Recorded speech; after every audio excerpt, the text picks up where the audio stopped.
Ya Pak Mufti, podiumnya sudah disiapkan dan katanya hanya boleh dipakai 3 orang, jadi eman-eman kalau nggak dipakai nih podiumnya Pak Mufti. Assalamualaikum warahmatullahi wabarakatuh. Alhamdulillah, alhamdulillahilladzi arsala rasulahu bil huda wa dinil haq liyudhhirahu ala dini kullihi wa kafa billahi syahida. Asyhadu an la ilaha illallah wa asyhadu anna Muhammadan abduhu wa rasuluh. Rabbi shrah li sadri wa yassir li amri wahlul 'uqdatam min lisani yafqahu qawli. Amma ba'du. Izinkan kami menyampaikan rasa hormat. Yang pertama yang kami hormati Ketua Umum PP Muhammadiyah Bapak Haidar Nasir dan Ibu Nurjanah yang saya hormati. Yang saya hormati Sekretaris Umum PP Pak Abdul Mukti, Pak Rektor Universitas Muhammadiyah Surakarta Prof. Sofyan Anif, juga Pak Ketua Badan Pembina Harian PP Muhammadiyah Pak Dahlan Rais, seluruh jajaran PP Muhammadiyah, seluruh jajaran PW dan PD Muhammadiyah Surakarta, serta para tokoh-tokoh yang hadir bersama di sini, para panelis yang mohon izin tidak bisa disebut nama satu persatu tanpa mengurai rasa hormat, dan yang kami banggakan seluruh hadirin yang memilih untuk hadir di dalam kegiatan pada pagi hari ini. Masya Allah sedang datang ini Pak Haidar, suasananya suasana yang antusias tapi tertib. Ini gambaran ciri Muhammadiyah ini barangkali Pak. Ada ketertiban selalu di situ. Insya Allah forum ini forum tukar pikiran, tukar gagasan yang tadi sudah dibukakan awalnya dengan amat baik oleh Pak Ketua Umum Pak Haidar. Bagaimana negeri ini dibangun bukan kebetulan, tapi gagasan. Dan tokoh-tokoh pendiri Republik ini itu memiliki akumulasi pengalaman, perjuangan, memiliki wawasan yang amat luas, pengetahuan keilmuan yang mendalam, dan ketika mereka diminta untuk menghasilkan saripatinya, maka muncul sebuah kesepakatan yang disebut sebagai pembukaan Undang-Undang Dasar 45, yang seluruh bagian dari pembukaan itu menjadi dokumen pemikiran politik dengan pondasi intelektual solid yang bila disandingkan dengan keputusan-keputusan negara lain, kita bisa mengatakan inilah pondasi terbaik yang ada di banyak tempat. Itu dalam arti yang sesungguhnya. Karena bukan sekedar kesepakatan tentang kata-kata, tapi di balik itu ada pikiran mendalam, ada penderitaan panjang kolonialisme, dan ada kehausan atas keadilan. Mengapa Republik ini didirikan? Karena kolonialisme bertentangan dengan prinsip keadilan. Jadi Republik ini didirikan pada ujungnya untuk sebuah tujuan, yaitu kalimat terakhir dalam pembukaan Undang-Undang Dasar 45, keadilan sosial bagi seluruh rakyat Indonesia. Itu kalimat penutup di dalam pembukaan, dan itulah intisari mengapa kita merdeka. Bukan sekedar menggulung kolonialisme, tapi menggelar keadilan sosial dan kemakmuran bagi seluruh rakyat Indonesia. Itu juga yang menjadi prinsip kami. Saya, Gus Muhaimin, berangkat dengan sebuah niat dan tujuan bahwa ikhtiar kita untuk melakukan perubahan bukan sekedar mengubah, tapi kami ingin Indonesia yang lebih adil, Indonesia yang lebih setara, Indonesia yang memberikan kesempatan yang setara bagi semua. Prinsip keadilan adalah prinsip utama yang kami hendak bawa. Ini yang kemudian nanti akan diterjemahkan di dalam berbagai macam kebijakan. Mengapa kita menuju ke sana? Izinkan saya menengok sedikit perjalanan bangsa kita. Bila kita tengok perjalanan bangsa ini, itu dimulai dengan kita menyepakati jadi satu bangsa. Kalau boleh slide-nya boleh ditayangkan. Mulai dengan satu bangsa. Tahun 28 berbagai suku budaya menyepakati kami menjadi bangsa Indonesia. Dan kesepakatan bangsa Indonesia itu ditandai dengan bahasa persatuan bahasa Indonesia. Bapak Ibu sekalian, kalau kita tidak menyepakati bahasa persatuan, mungkin di kampus-kampus Muhammadiyah itu kalau kuliah mahasiswanya dari mana-mana harus pada belajar bahasa. Kenapa? Karena bahasa Indonesia belum jadi bahasa persatuan. Hari ini kita menganggap sebagai sesuatu yang biasa saja bahwa kita memiliki bahasa persatuan bahasa Indonesia. Uni Eropa bersatu, ada 28 bangsa, 28 suku, bahasa persatuan mereka, bahasa resmi mereka adalah 23 bahasa. Seluruh kesepakatannya ditulis dalam 23 bahasa. Setiap parlemennya bersidang, di belakang ada penerjemah. Semua dokumen diterjemahkan. India begitu, semua negara bineka. Kita ini yang kami sebut sebagai satu yang pertama. Satu yang pertama, yaitu satu bangsa. Apa bisa dipastikan mengikuti iPad kami yang operator? Oke, mengikuti iPad ini saja ya. Jadi satu bangsa disambungkan dengan iPad saja. Coba kalau boleh minta tim operator untuk sambungkan di sini. Nah, yang kedua adalah satu negara yang tadi diceritakan oleh Pak Haidar. Kita menjadi satu negara, negara Indonesia. Satu pertama satu bangsa, satu yang kedua menjadi satu negara. Tapi kita masih federasi. Berikutnya, satu yang ketiga kita menjadi satu negara kesatuan ketika ada mosi integral Natsir. Menjadi satu kesatuan. Jadi kalau hari ini ada yang mengatakan NKRI harga mati, itu K-nya itu baru terjadi tahun 50. Sebelum itu belum ada K, adanya negara Indonesia. Dan disebut Indonesia itu wilayahnya cuma Jogja. Yang lainnya adalah Indonesia Serikat. Bung Karno mengatakan pada 17 Agustus 1950, ini adalah proklamasi Indonesia yang kedua ketika kita memproklamasikan menjadi negara kesatuan. Lalu kita belum satu air, karena baru tanah saja ini. Airnya bukan Indonesia. Laut Jawa, laut internasional. Selat Sulawesi, selat internasional. Berbagai perairan bukan wilayah Indonesia. Lalu deklarasi Juanda. Nah, Juanda ini tokoh Muhammadiyah. Juanda adalah seorang guru Muhammadiyah yang mengajar di Jakarta. Bahkan ceritanya cukup legendaris ini. Diminta jadi guru di Teknische Hogeschool dengan gaji 275 golden, dan dia memilih untuk tetap menjadi direktur sekolah SMP di Muhammadiyah di Jakarta. Ini seorang pejuang yang punya sejarah panjang. Dia mengatakan deklarasi Juanda tahun 57 diperjuangkan sampai 82 baru kita satu tanah air. Nah, PR yang berikutnya, kita ingin, ini menjadi visi kita, sudah satu bangsa, satu negara, satu tanah air, satu negara kesatuan. Satu yang kelima, kita harus menjadi sebuah satu kemakmuran di seluruh wilayah Indonesia. PR kita di situ, bagaimana seluruh wilayah ini memiliki kesetaraan kemakmuran, kesetaraan kesempatan. Karena bila terjadi ketimpangan terus-menerus, maka resikonya adalah menjaga persatuan itu akan sangat sulit sekali. Sebagai contoh, saya berikan ilustrasi Bapak Ibu sekalian, betapa ketimpangan itu nyata.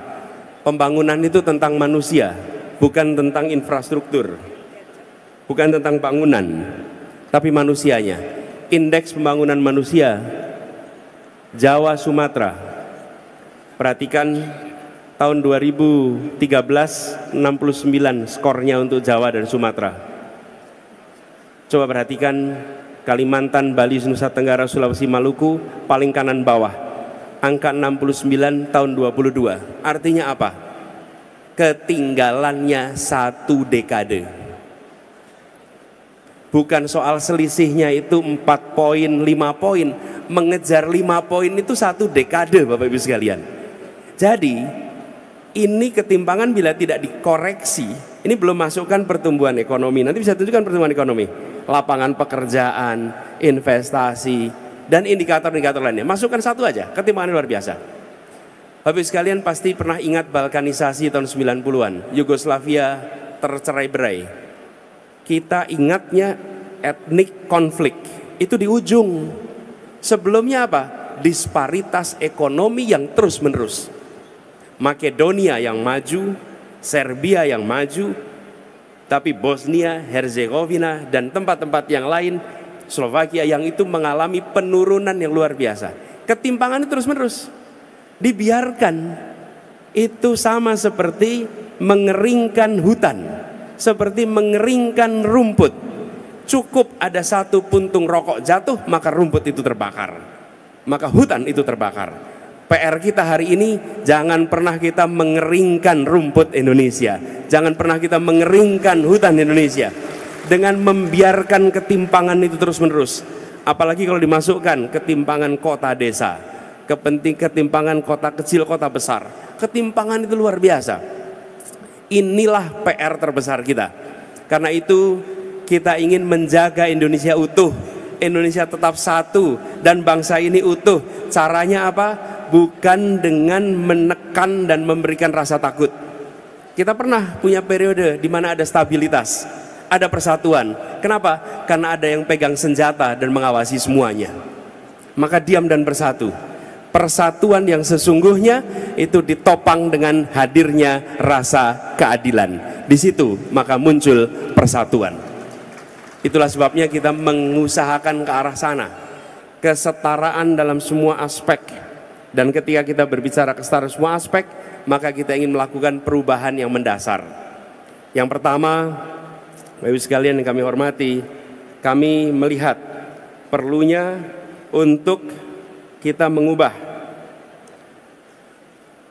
kebijakan-kebijakan dengan memasukkan unsur keadilan. Kenapa ini menjadi mendasar? Sebagai contoh, bidang pendidikan, nanti akan kita bahas bersama. Apakah kebijakan untuk penerimaan siswa baru sudah mencerminkan rasa keadilan? Bila bentuk jumlah bangku sekolah seperti piramida, SD bangkunya banyak kelas 1, SMP sedikit, SMA kelas 1 sedikit, maka itu artinya kita belum berniat untuk menyekolahkan setiap anak Indonesia. Karena anak-anak kita masuk SD belum tentu nanti lulus SD punya bangku SMP. Begitu juga dengan SMA. Ini contoh. Begitu kita masukkan kebijakan tentang pembangunan di bidang kesehatan misalnya, apakah sudah ada kesetaraan akses pada fasilitas kesehatan di seluruh wilayah Indonesia? Untuk promotif, untuk kuratif, untuk preventif. Ini semua, begitu pertanyaan tentang keadilan dimasukkan setiap sektor, maka masing-masing sektor itu akan melakukan perubahan. Begitu juga dengan aspek pembangunan ekonomi. Pembangunan ekonomi kita banyak sekali berorientasi kepada pertumbuhan, bukan pada pemerataan.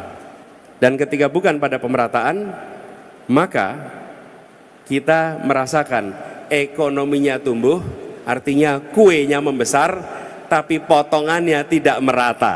Kita ingin melakukan perubahan.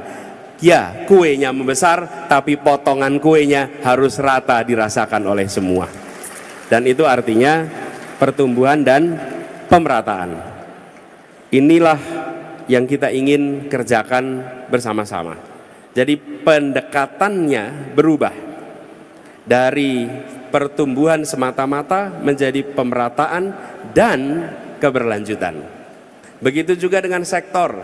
Jangan sampai kita hanya fokus pada 1-2 sektor. Kita menginginkan sektor dan teritorial, sektor dan kawasan. Kenapa? Kebutuhan pembangunan di Sumatera beda dengan di Kalimantan, beda dengan di Sulawesi, beda dengan di Nusa Tenggara, beda dengan di Papua. Jangan sampai kebijakan dari Jakarta tidak memasukkan kebutuhan per kawasan, tapi kebijakan yang sama untuk seluruh wilayah. Ini Pak Moderator dan para panelis yang kami hormati, akan tampak dalam visi misi. Di antara kami bertiga sebagai pasangan calon, hanya visi misi kami yang membelah menjadi 2, per sektor dan kawasan. Apa agenda untuk Sumatera, apa agenda untuk Kalimantan, apa agenda untuk Jawa, apa agenda untuk Nusa Tenggara, apa agenda untuk Papua. Sehingga tiap daerah memiliki prioritasisasi pembangunan yang disesuaikan dengan kebutuhan daerahnya. Sudah terlalu lama kebijakan kita ini simetris, disamakan seluruh wilayah, seakan-akan Indonesia itu homogen. Indonesia itu kebutuhannya bervariasi. Masukkan unsur bineka di dalam ikanya kebijakan kita. Dengan begitu kita akan menyaksikan sebuah pembangunan yang setara di seluruh wilayah. Lalu pendekatan top down menjadi pendekatan kolaborasi gotong royong. Memiliki kewenangan bukan berarti memiliki pengetahuan. Memiliki kewenangan bukan berarti memonopoli peran. Sebagai ilustrasi, di tahun 50-an, 60-an, 70-an, peran negara itu sangat besar. Mengapa? Karena pelaku non-negara belum besar, masih kecil. Karena itu kita mengandalkan peran negara. Di bidang pendidikan saja, semuanya peran negara. Tapi sekarang non-negara itu makin hari makin besar. Lihat saja kampus Muhammadiyah sekarang ini. Dari Perserikatan Muhammadiyah saja. Ini kalau saya lihat datanya nih. Kontribusi Muhammadiyah ini, coba lihat. 112 rumah sakit, 5.300 sekolah, 172 perguruan tinggi, 440 pesantren. Ada 1.200. Ini apa? Ini civil society. Kalau negara hanya membayangkan kemajuan itu lewat tangan negara, salah. Kemajuan adalah kolaborasi antara kekuatan negara dan unsur-unsur civil society. Kolaborasi. Jadi beri kesempatan yang sama. Kebijakan kita tentang pendidikan dibedakan antara negeri dan swasta. Semuanya mengajak anak-anak kita, semua mendidik anak-anak kita, semuanya adalah di keluarga-keluarga Indonesia. Sudah saatnya disetarakan kebijakan kita, disetarakan fasilitasnya. Nanti sekolah umum dan madrasah, sekolah agama, lagi ada bedanya. Bapak Ibu sekalian, sudah cukup di sini. Kami mulai kemarin di Jakarta. Di Jakarta itu penerimaan siswa baru digabung antara sekolah negeri dan sekolah swasta. Menerimanya bersama-sama dalam satu sistem penerimaan siswa baru. Kenapa? Kami ingin kirim pesan kepada semua. Ini adalah sekolah milik negeri Indonesia. Bahkan sebagian sekolah-sekolah itu sudah ada sebelum Indonesia merasakan kemerdekaan. Kenapa kita jadi diskriminatif? Nah, kita ingin kolaborasi. Dulu memang iya negara yang mengambil posisi besar. Kenapa? Karena civil society belum kuat. Hari ini tidak. Hari ini begitu besar. Ini contohnya amal usaha Perserikatan Muhammadiyah. Amal usaha Perserikatan ini luar biasa. Bagaimana kebijakan kita tentang rumah sakit antara swasta dan negeri? Coba lihat. Sudah saatnya disetarakan kebijakan-kebijakan itu semua. Jadi Bapak sekalian yang kami hormati, prinsip ini yang kemudian diturunkan di semua kebijakan yang insya Allah akan dibuat. Lalu yang tidak kalah penting, kami merasa perlu untuk mengembalikan kegiatan demokrasi kita untuk bisa kembali. Indonesia hari ini mengalami kemunduran di dalam kegiatan kenegaraan dan demokrasi. Indeks demokrasi kita turun dari 2015 ke 2022. Indeks kebebasan pers turun. Indeks persepsi korupsi turun. Karena itu kita akan berencana insya Allah bisa mengembalikan agar integritas menjadi prioritas utama di dalam menjalankan pemerintahan. Mengembalikan integritas jadi pegangan. Bapak Ibu sekalian, kenapa para anggota BPUPKI itu menyepakati untuk mendirikan negara dan seluruh rakyat Indonesia memilih untuk ikut?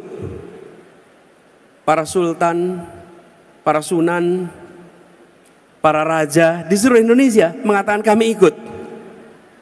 Karena mereka melihat pendiri-pendiri republik ini adalah orang-orang berintegritas yang melampaui kepentingan dirinya sehingga mereka dipercaya secara tanpa syarat. Kepercayaan tanpa syarat. Dan kepercayaan tanpa syarat itu membuat apa? Semua mau memberikan apa saja. Apa saja. Bapak Ibu sekalian, kita yang di Jawa Tengah ini, Jogja, Jawa Tengah merasakan karena revolusi fisik terjadi di tempat ini. Apa yang terjadi? Semua orang menyumbangkan apa saja. Ada yang menyumbangkan nyawanya, ada yang menyumbangkan uangnya, menyumbangkan hartanya, apa saja. Kenapa? Karena mereka tahu ini didirikan dengan tujuan mulia oleh orang-orang yang berintegritas. Kita harus mengembalikan integritas itu. Ini cerita pengalaman pribadi. Saya di Jogja, itu rumah saya Jalan Kaliurang, sering ke perpustakaan. Ada perpustakaan Islam di Mangkubumi sama perpustakaan KR. Waktu itu sering ke dua tempat itu. Dulu Pak Amin Mansur di situ, Allahyarham. Lalu pinjamnya apa? Buku-buku biografi. Biografinya Agus Salim, biografinya Syahrir, biografinya tokoh-tokoh itu semua. Dan orang tua kami selalu bilang, Anis, ini adalah contoh-contoh, jadikan mereka teladan, jadikan mereka teladan. Saya sekarang itu berpikir, itu nama-nama yang disebut itu kalau hari ini ditanya profesinya apa ya? Kalau ditanya profesi, maka jawabannya profesi mereka itu politisi.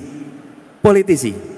Tapi tidak ada keluarga-keluarga di Indonesia yang memandang mereka sebagai orang yang tak terhormat. Tidak ada keluarga-keluarga yang menganggap sebagai rendah. Kalau mereka muncul, mereka katakan jadilah kalian seperti dia, contohlah dia. Kita ingin mengembalikan agar dunia politik kita menjadi dunia yang dicontoh oleh keluarga-keluarga di seluruh Indonesia. Kenapa? Karena berintegritas, melampaui kepentingan dirinya. Nah, ini yang kemudian PR besar. Kita menghadapi persoalan korupsi yang cukup serius. Karena itu komitmen untuk memberantas korupsi tidak bisa dimulai di tengah. Itu harus dimulai dari yang paling atas, karena ketegasan dari atas akan menular terus ke bawah. Tidak ada ketegasan yang merembes dari bawah ke atas. Ketegasan itu merembesnya dari atas ke bawah. Tidak ada yang terbalik. Bila di atasnya tegas, ke bawahnya tegas. Bila di atasnya kompromi, ke bawahnya akan kompromi. Inilah prinsip. Karena itu kami melihat ini salah satu prinsip yang penting sekali.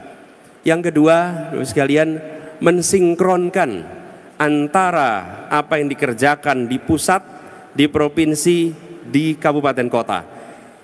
Dengan adanya pemilihan tingkat daerah, dengan adanya otonomi daerah, kebijakan pusat sering tidak sinkron. Kenapa terjadi? Saya pernah merasakan jadi kepala daerah. Kalau saya ditanya, pernah tidak dapat perintah dari pusat untuk memperbaiki kesehatan? Tidak pernah. Pernah tidak dapat perintah untuk memperbaiki pendidikan? Tidak pernah. Pernah dapat perintah untuk memperbaiki soal kesehatan ibu? Tidak pernah. Jadi kalau ada gubernur, wali kota, bupati memikirkan soal ibu hamil, maka bupati, wali kotanya itu yang peduli. Bukan karena ada direction dari pusat. Ke depan itu diubah. Harus ada guideline dari pusat untuk semua isu yang harus dikerjakan oleh seluruh daerah. Kenapa? Karena pusat mengirimkan dana transfer. Dana transfer dikirimkan tapi tidak diiringi dengan tuntutan kinerja. Apa yang terjadi? Dana transfernya diterima, tapi di jalan tidak dilaksanakan program-program untuk kesejahteraan rakyat. Insya Allah dengan seperti ini maka sinkronisasi itu akan terjadi. Integritasnya ada, sinkronnya ada. Insya Allah ini akan membuat aliran APBN kita, APBD kita dirasakan lebih baik untuk seluruh masyarakat Indonesia.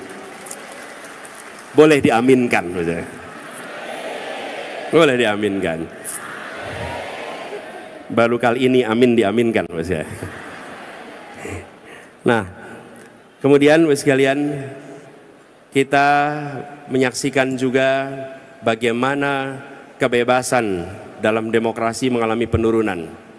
Kritik justru dibutuhkan dalam sebuah pemerintahan, karena kritik itu akan mencerdaskan masyarakat, dan kritik itu akan memaksa pembuat kebijakan untuk selalu mengkaji mana yang lebih baik, karena adanya hujanan kritik. Tapi ketika kritik itu mati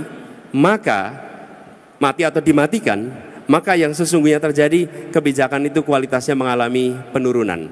Jadi kami memandang kebebasan ini menjadi salah satu hal yang penting untuk dikembalikan, bahkan kebebasan pada rakyat secara umum.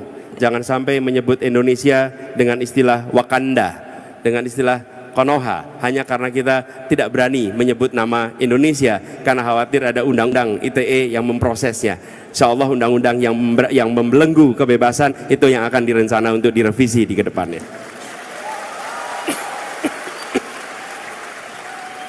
Bapak Ibu sekalian yang kami hormati, kami melihat juga pentingnya untuk bisa mengembalikan kewibawaan bernegara dengan menjunjung tinggi prinsip-prinsip etika politik, etika bernegara yang kita saksikan akhir-akhir ini mengalami erosi.